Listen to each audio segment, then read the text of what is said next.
जय श्री कृष्णा दोस्तों। जीवन तो सब जीते हैं, लेकिन इसको जीने का सही तरीका कितने लोगों के पास है? यही ध्येय है हमारी भगवत गीता का। चलिए दोस्तों, भगवत गीता के दूसरे अध्याय को आसान शब्दों में समझते हैं। हमने पहले अध्याय में अर्जुन विषाद योग अर्थात अर्जुन के विषाद, उनके दुख, उनकी दुविधा के बारे में जाना था। इस अध्याय में श्री कृष्ण द्वारा अर्जुन की इस दुविधा का उत्तर दिया जाता है और इस अध्याय का नाम सांख्य योग है। इस अध्याय में अर्जुन की कायरता और उनके भ्रम को लेकर विश्लेषण है और यहीं से उस ज्ञान की शुरुआत होती है जिसके लिए भगवत गीता को दुनिया का महान ग्रंथ और ज्ञान का भंडार माना जाता है। श्लोक 1। तन तथा करिपयाविष्टमश्रु पूर्णा कुलेक्षणम विषीदंतमिदं वाक्यमुवाच मधुसूदना।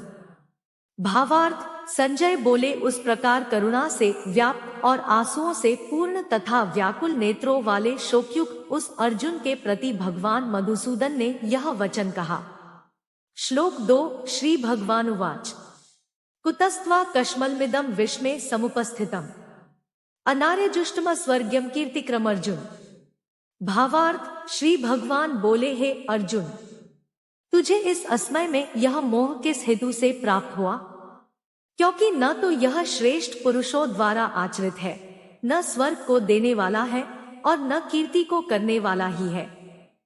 श्लोक 3। क्लैब्यमास्म गमा पार्थ नैतत्वयुपद्यते क्षुद्र हृदय दौर्बल्यम त्यक्त्वोत्तिष्ठ परन्तप। भावार्थ, इसलिए हे अर्जुन, नपुंसकता को मत प्राप्त हो, तुझमें यह उचित नहीं जान पड़ती। हे परंतप, हृदय की तुच्छ दुर्बलता को त्याग कर युद्ध के लिए खड़ा हो जा। श्लोक 4। अर्जुन उवाच कथम भीष्मः संख्ये द्रोणं च मधुसूदन इषुभिः प्रतियोत्स्यामि पूजार्हा वृसूदन। भावार्थ, अर्जुन बोले, हे मधुसूदन, मैं रणभूमि में किस प्रकार बाणों से भीष्म पितामह और द्रोणाचार्य के विरुद्ध लड़ूंगा, क्योंकि हे अरिसूदन, वे दोनों ही पूजनीय हैं। श्लोक 5। गुरून् हत्वा हि महानुभावा श्रेयो भोक्तुं भैक्षन्तीह लोके हत्वार्थ कामांस्तु गुरुनिः भुंजीय भोगान रुधिर प्रदिग्धान। भावार्थ, इसलिए इन महानुभाव गुरुजनों को न मारकर मैं इस लोक में भिक्षा का अन्न भी खाना कल्याणकारक समझता हूँ, क्योंकि गुरुजनों को मारकर भी इस लोक में रुधिर से सने हुए अर्थ और कामरूप भोगों को ही तो भोगूंगा। श्लोक 6। न चैतर्विद्मः कतर्नो गरियो यद्वा जयेम यदि वा नो जयेयुः यानेव हत्वा न जिजीविषाम स्तेवस्थिताः प्रमुखे धार्तराष्ट्राः। भावार्थ, हम यह भी नहीं जानते कि हमारे लिए युद्ध करना और न करना इन दोनों में से कौन सा श्रेष्ठ है, अथवा यह भी नहीं जानते कि उन्हें हम जीतेंगे या हमको वे जीतेंगे। और जिनको मारकर हम जीना भी नहीं चाहते, वे ही हमारे आत्मीय धृतराष्ट्र के पुत्र हमारे मुकाबले में खड़े हैं। श्लोक 7। कार्पण्य दोषोपहत स्वभावा पृच्छामि त्वा धर्म सम्मूढ़चेता यच्छ्रेयः स्यान्निश्चितं ब्रूहि तन्मे शिष्यस्तेहं शाधि मा त्वा प्रपन्नम। भावार्थ, इसलिए कायरता रूप दोष से उपहत हुए स्वभाव वाला तथा धर्म के विषय में मोहित चित्त हुआ मैं आपसे पूछता हूँ कि जो साधन निश्चित कल्याणकारक हो वह मेरे लिए कहिए, क्योंकि मैं आपका शिष्य हूँ, इसलिए आपके शरण हुए मुझको शिक्षा दीजिए। श्लोक 8। न हि प्रपश्यामि ममाप्नुद्या द्यच्छोपमुच्छोषणमिन्द्रियाणाम् अवाप्य भूमावस्पत्रं रुद्धं राज्यं सुराणामपि चाधिपत्यम। भावार्थ, क्योंकि भूमि में निष्कंटक धन धान्य संपन्न राज्य को और देवताओं के स्वामित्व को प्राप्त होकर भी मैं उस उपाय को नहीं देखता हूँ जो मेरी इंद्रियों के सुखाने वाले शोक को दूर कर सके। श्लोक 9।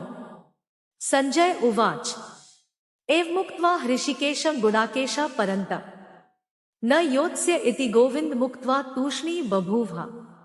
भावार्थ, संजय बोले, हे राजन, निद्रा को जीतने वाले अर्जुन अंतर्यामी श्री कृष्ण महाराज के प्रति इस प्रकार कहकर फिर श्री गोविंद भगवान से युद्ध नहीं करूंगा यह स्पष्ट कहकर चुप हो गए।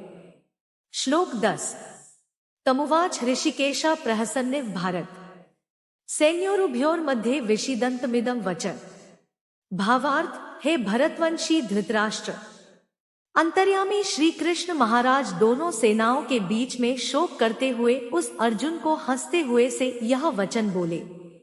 श्लोक 11 श्री भगवानुवाच अशोच्यानन्वशोचस्त्वं प्रज्ञावादांश्च भाषसे गतासूश्च नानुशोचन्ति पंडिताः। भावार्थ, श्री भगवान बोले, हे अर्जुन, तू न शोक करने योग्य मनुष्यों के लिए शोक करता है और पंडितों के से वचनों को कहता है, परंतु जिनके प्राण चले गए हैं उनके लिए और जिनके प्राण नहीं गए हैं उनके लिए भी पंडितजन शोक नहीं करते। श्लोक 12 न त्वेवाहं जातु नासं न त्वं नेमे जनाधिपाः न चैव न भविष्यामः सर्वे वयमतः परम। भावार्थ, न तो ऐसा ही है कि मैं किसी काल में नहीं था, तू नहीं था अथवा ये राजा लोग नहीं थे, और न ऐसा ही है कि इससे आगे हम सब नहीं रहेंगे। श्लोक 13 देहिनोऽस्मिन्यथा देहे कौमारम यौवनम जरा तथा देहांतर प्राप्तिर्धीरस्तत्र न मुह्यति। भावार्थ, जैसे जीवात्मा की इस देह में बालकपन, जवानी और वृद्धावस्था होती है, वैसे ही अन्य शरीर की प्राप्ति होती है, उस विषय में धीर पुरुष मोहित नहीं होता। श्लोक 14 मात्रा स्पर्शास्तु कौन्तेय शीतोष्ण सुख दुह खदाया आगमापायिनो नित्यास्तान स्थितिक्षस्व भारत। भावार्थ, हे कुंती पुत्र, सर्दी गर्मी और सुख दुख को देने वाले इंद्रिय और विषयों के संयोग तो उत्पत्ति विनाशशील और अनित्य है, इसलिए हे भारत उनको तू सहन कर। श्लोक 15 यम ही न व्यथ्यन्ते ते पुरुषं पुरुषर्षम समदुःख सुखं धीरम सोमृतत्वाय कल्पते। भावार्थ, क्योंकि हे पुरुष श्रेष्ठ, दुख सुख को समान समझने वाले जिस धीर पुरुष को ये इंद्रिय और विषयों के संयोग व्याकुल नहीं करते, वह मोक्ष के योग्य होता है। श्लोक 16 नास्तो विद्यते भावो नाभावो विद्यते सतः उभयोरपि दरिष्टोन्तस्त्वन्योस्तप्रदर्शिभिः। भावार्थ, असत वस्तु की तो सत्ता नहीं है और सत का अभाव नहीं है। इस प्रकार इन दोनों का ही तत्व तत्वज्ञानी पुरुषों द्वारा देखा गया है। श्लोक 17 अविनाशी तो तद्विद्धि येन सर्वमिदं ततम् विनाशं व्ययस्यास्य न कश्चित् कर्तुमर्हति। भावार्थ, नाश रहित तो तू उसको जान जिससे यह संपूर्ण जगत दृश्यवर्ग व्याप्त है। इस अविनाशी का विनाश करने में कोई भी समर्थ नहीं है। श्लोक 18 अंतवंत इमे देहा नित्यस्योक्ताः शरीरिणः अनाशनो प्रमेयस्य तस्माद्युध्यस्व भारत।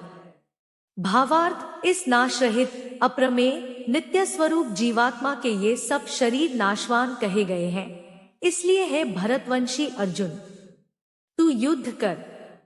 श्लोक 19 य एनं व्यक्ति हंतारम यश्चैनं मन्यते हतम उभौ तो न विजानी तो नायं हंति न हन्यते। भावार्थ, जो इस आत्मा को मारने वाला समझता है तथा जो इसको मरा मानता है, वे दोनों ही नहीं जानते, क्योंकि यह आत्मा वास्तव में न तो किसी को मारता है और न किसी द्वारा मारा जाता है। श्लोक 20 न जायते म्रियते वा कदाचित् नायं भूत्वा भविता वा न भूय अजो नित्यः शाश्वतोऽयं पुराणो न हन्यते हन्यमाने शरीरे।